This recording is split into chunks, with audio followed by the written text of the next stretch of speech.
4 মাসেরও বেশি সময় ধরে ওষুধ সংকটে ঠাকুরগাঁওয়ের কমিউনিটি ক্লিনিকগুলো। ফলে প্রান্তিক জনগোষ্ঠীর স্বাস্থ্যসেবা ব্যাহত হচ্ছে। প্রয়োজনীয় ওষুধ না পেয়ে দুর্ভোগে পড়ছেন সাধারণ মানুষ ও নিম্ন আয়ের রোগীরা।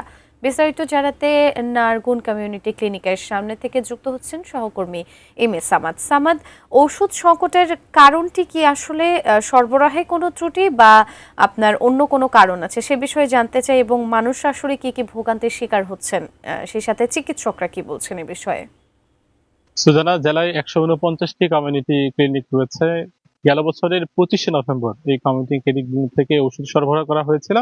তারপর থেকে আজ অব্দি তারা কোনো ধরনের ওষুধ সরবরাহ করতে পারছে না। অর্থাৎ প্রান্তিক পর্যায়ে যারা জনগোষ্ঠী রয়েছে, বিশেষ করে নিম্ন আয়ের মানুষরা রয়েছে, একসময় কমিউনিটি ক্লিনিকগুলোতে তাদের স্বাস্থ্য সেবা কিন্তু তারা খুব অনায়াসে পেত, বাড়ির পাশে এই সেবাগুলো পেত। এবং আজকে যদি বলি, আমি এখানে দাঁড়িয়েছিলাম কিছুক্ষণ আগে, একজন ক্ষুদে মানুষ সে এখানে এসেছিল। তুমি এখানে কেন এসেছিলে এবং আমি এইখানে ওষুধ নিতে আসি, আমি কিন্তু এইখানে তো ওষুধ নাই।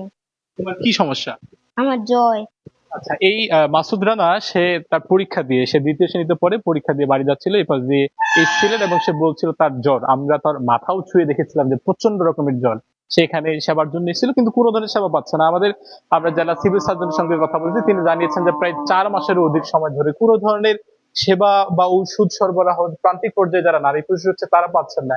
এই যে প্রায় 4 মাসের অধিক সময় ধরে আপনারা শুধু খুলছেন আর বন্ধ করছেন, এতে আপনারা ঊর্ধ্বতন কর্তৃপক্ষকে কোনো কিছু জানাচ্ছেন কিনা? হ্যাঁ, ঊর্ধ্বতন কর্তৃপক্ষ আমাদের উপজেলা টিএস স্যার আমাদের এটা অবগত আছে, সিভিল সার্জন অবগত আছে। এর আগেও সবাই টেলিভিশন নিউজ করছে। কিন্তু আমরা আগস্ট মানে এই যে অন্তর্বর্তী সরকারের আমাদের 3 কার্টন ওষুধ পাইছি। তারপর আদৌ এর যাবত আমরা প্রায় 7-8 মাস থেকে আমরা ওষুধ পাচ্ছি না। কি কারণে পাচ্ছেন না? এটা কারণ এখন সরকার ঊর্ধ্বতন কর্তৃপক্ষ যে বরাদ্দ হয়েছে, তুমি এখন ওখান থেকে মানে যে ওষুধের যে মানে মূল জায়গা থেকে এখনো আমার হাতে হস্তান্তর হচ্ছে না। শুনতেছি পরশুদিন স্যারের সাথে কথা বললাম, স্যার বললো যে এই মাসে হয়তো বা ঢুকে যাবে, এই রানিং মাসে আমাদের এখানে মজুতের ওষুধ চলে আসবে ঠাকুরগাঁও। সব মিলে সুজানা, প্রতিদিন সকাল 9টায় এই কমিউনিটি ক্লিনিক গুলা খোলা হয়, আবার দুপুর বেলা হয়তো চায়ের আড্ডা করেন তারা, তারপর আবার বন্ধ করে দেওয়া হয়।